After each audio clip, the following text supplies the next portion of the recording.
What is gut brain axis? Always people think that there is no major connection between gut and So, gut development and brain development will happen together. go in. What is leaky gut syndrome? That's a good question. Hi, I am Sahiti Priya. Today we are here with Dr. Hrishikesh Giri Prasad, who is a bona fide psychiatry specialist and also professor in psychiatry in Government Medical Hospital, Kutbulapur. Sir is also a past president of Hyderabad Psychiatry Society. Let's get into the basics, sir. What is gut brain axis? So, as we see, always people think that there is no major connection between gut and brain, but there is definitely a connection with gut and brain axis, because whatever happens in the brain will influence the gut, and whatever happens in the gut will influence the brain. So, there is a number of nervous systems which connect with each other, and whatever happens in the gut will be absorbed to the body as well as brain, which can also cause trouble. That's why there is a definite connection between gut and brain axis, which is coming up in recent research also. Okay. Does gut do much more than digesting the food apart from all these things? That is the major function of gut, is to digest the food. Along with digestion of food, basically gives you nutrition absorption. So once nutrition is absorbed, they are supplied to different parts of the body, including the brain also. So at the same time, not digesting food, it also eliminates the free radicals, whatever get accumulated. And it is supposed to be one of the largest organs in the body, which have to eliminate free radicals. So if it is not functioning properly, there will be accumulation of free radicals, which can cause into inflammation of gut, which indirectly influences body and also brain, which can lead to many other psychological problems and physical problems also. That's why it's supposed to be gut is one of the major organ which eliminates toxic substances and also helps in building nutrition to the body and brain. So it's not just digestive system what we are talking about, it is many more than just digestive system. I think that's why gut is called as second brain. Second, yeah. So second brain is basically, it has its own nervous system like brain.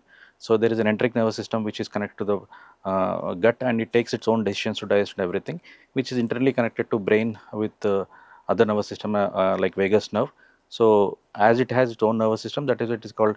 We say the gut instinct, right? Correct. We don't say brain instinct or something like that. That's gut instinct. So what we are thinking is through gut instinct. So that's what it is called as second brain. So, why do early gut health often relates to brain development? So early gut health has to be better whenever the child delivers usually. So the ideal way of delivering is a normal vaginal delivery. When the baby gets squeezed through the when the pelvic canal, so baby develops normally, and whatever the gut bacteria is, that it is usually present normal. But unnatural method of doing is cesarean section, which will not give you the adequate gut health. So once baby is developing, the child has to be fed exclusive with mother feeding. So this helps to improving gut bacteria, which is good bacteria. So there are different kinds of bacteria present in gut, which is good bacteria, precious bacteria, and bad bacteria. Along with it, there is something called yeast, which is present in very low quantity. These all help in digestion of gut, which helps in nutritional buildup and helps in development of brain. So whatever brain needs is nutritional finally. So different type of nutritional value should be supplemented to the brain so that it improves the synapses connections, neuroplasticity, and also functioning of the brain, formation of neurotransmitters. So every neurotransmitter is based on some other amino acid which comes from the whatever you eat from the eat from. So gut is very important part in developing brain also, especially in the early part of the development, less than 3 years or 5 years of age. So, gut development and brain development will happen together. Go in hand in hand, but not directly related to each other. But say you eat something which is not good for your gut health, will also affect your brain sometimes. So lots of, yeah, they say that recent studies say that, studies say that if you give sugars less than 2 or 3 years of age, so they definitely influence the brain. That's why sugars are not given below 2 years of the age, which almost 60 to 80% of brain development happens below 3 years of age. That's why sugar should not be given, which indefinitely affects the gut brain, can lead to future developmental disorders or hyperactivity or temper transfer stubborn behavior. So that's why sugar should not be given. So they usually run in, right, not exactly directly correlated. Yeah. Previously, so this generation kids are always prone to junk food and all. So, Yeah, yeah. what's your take on it? What's So your suggestion to the parents? it's junk food is something.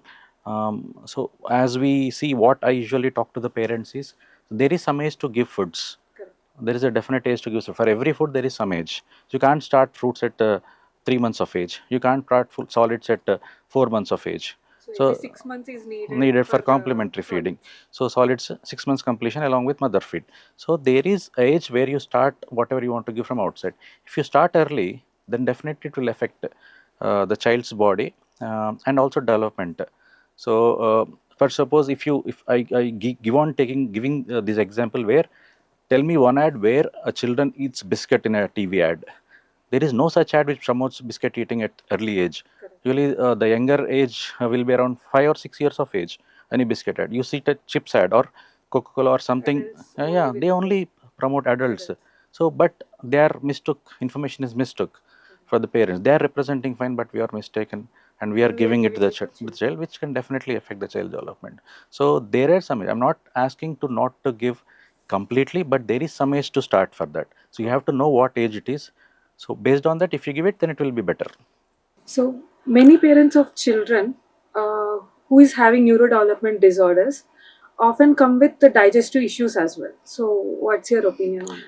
Yeah, basically, common neurodevelopment disorders are basically there. If there is an asphyxia, there is a developmental delay. The next comes autism, then as ADHD. So whenever there is some amount of asphyxia to the brain, there will be some amount of asphyxia to the gut also, which affects the gut. If you take autism kids, so as in and out, I deal with autism kids. Most of the kids, especially below 3 or 5 years, most of them have gut issues.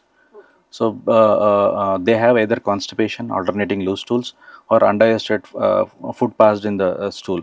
So 80% of kids will have gut issues. So in ADHD also, usually sugars are not supposed to be given, which helps in destroying gut bacteria. So that's why early neurodevelopmental disorder will have either constipation or loose stools, which in turn affects absorption of nutrients. So early age development is very important. Nutrients are very important in development. So they are definitely related, and the research is going on for that. What role does the gut bacteria has in brain development specifically? Yeah. So I told you right, there is a good bacteria, bad bacteria, and opportunist bacteria, along some amount of yeast or candida. So they all help in. So usually, what in normal gut happens is there is good bacteria is little higher amount and bad and opportunist bacteria at lower amount. Whenever there is a disturbance in immune system or there is inflammation in the body, the good bacteria will come down and bad bacteria will take over. This helps in accumulation of free radicals and causing inflammation. So there are some bacteria which promotes brain health. They are already studied like Lactobacillus paracasi, reminiscens, bifidobacterium, Lactobacillus acidophilus. There are few bacteria which are directly related for gut health, influencing brain development. So this is research is going on. And there are few papers which are giving positive results also when you are supplementing particular gut bacteria, especially in neurodevelopmental disorders. Parents often hear about prebiotics and probiotics. So what is the difference? Prebiotics is nutrition which is taken from outside, which helps in growth of uh, probiotic bacteria in the gut. And probiotics are bacteria, good bacteria which is present in the gut already. So there is a fiber or fiber-rich nutrition which is prebiotic. When taken in, helps in growth of probiotics. That usually is the difference between pre and probiotics. So what are the practical steps you will suggest to the parents to follow this good gut health bacteria? So I divide systems into what I feel like. So if you are a North Indian, then your food type is something different. If you are a South Indian, your food type is something different. If you belong to some state, this food type is something different. So your genes are carrying all those things from many generations. So stick to the basics. So don't do it very abnormally, very high. Or you early age, don't start everything which is not needed for the child. So there is at every stage there is some amount of nutrition requirement, and milk is compulsory, especially mother feeds till 6 months of age, and you start complementary feeding at that age. I prefer starting homemade food. Uh, um, rather than giving those packed and tinned foods which are given like in western countries. So we are not supposed to take that because our genes doesn't prefer those things. So in most of the neurodevelopment disorders there is amount of genetic structure which is carrying. So when you start from the basics properly, and gradual shift over is necessary for implementing diet. So you can't change very drastically for a child. So it is step by step process. So then there won't be much issues in children, including gut problems also, and as well as weight will not be a problem, and brain also will not be a problem. What is leaky gut syndrome? Yeah, that's a good question. Leaky gut syndrome is something where there is increased intestinal permeability. That means whatever nutrition should be absorbed will not be absorbed properly. So they'll be leaked from the gut. So the absorption will not happen properly because of inflammation or because of infection or because of bad bacteria which is present or immunosuppression which can happen in various diseases. So this leads to poor absorption of nutrition from the gut, in turn affecting physical and mental health of the child, developmental health of the child. So that is basically leaky gut syndrome. Where it is seen and what happens when this syndrome is appears in the children? So most commonly, leaky gut syndrome came into picture when we talk about autism.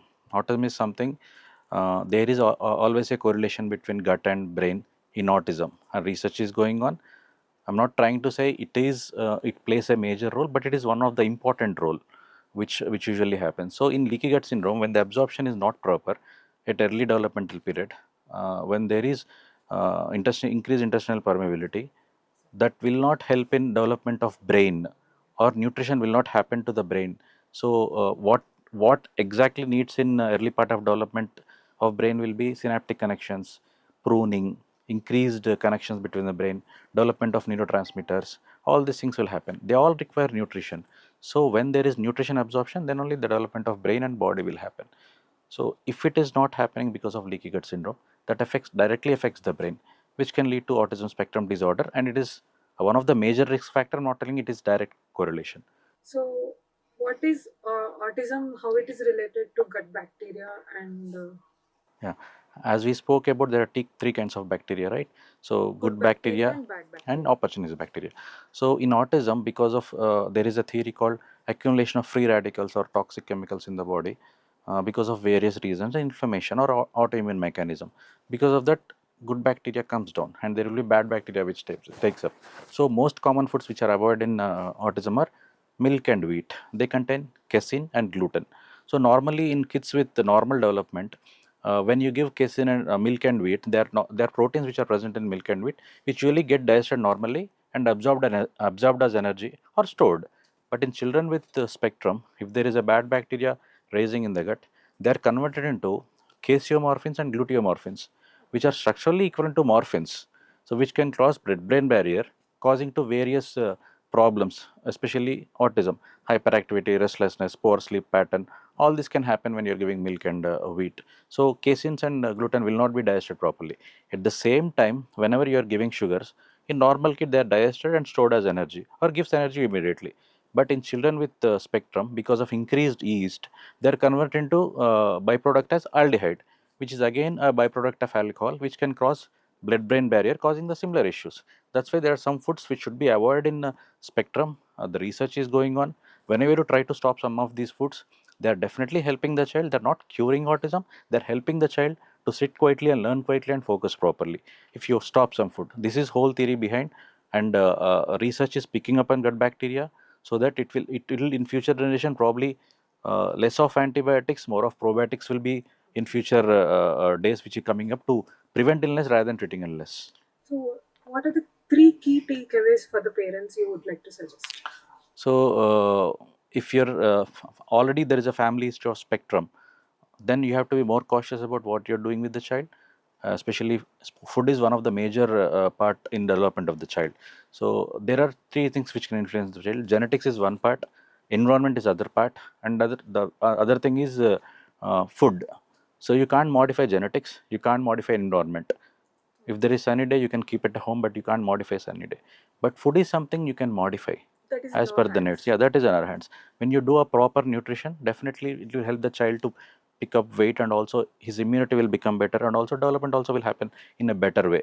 So the already established fact is that when a child is having low nutrition, then the child usually is having developmental delays.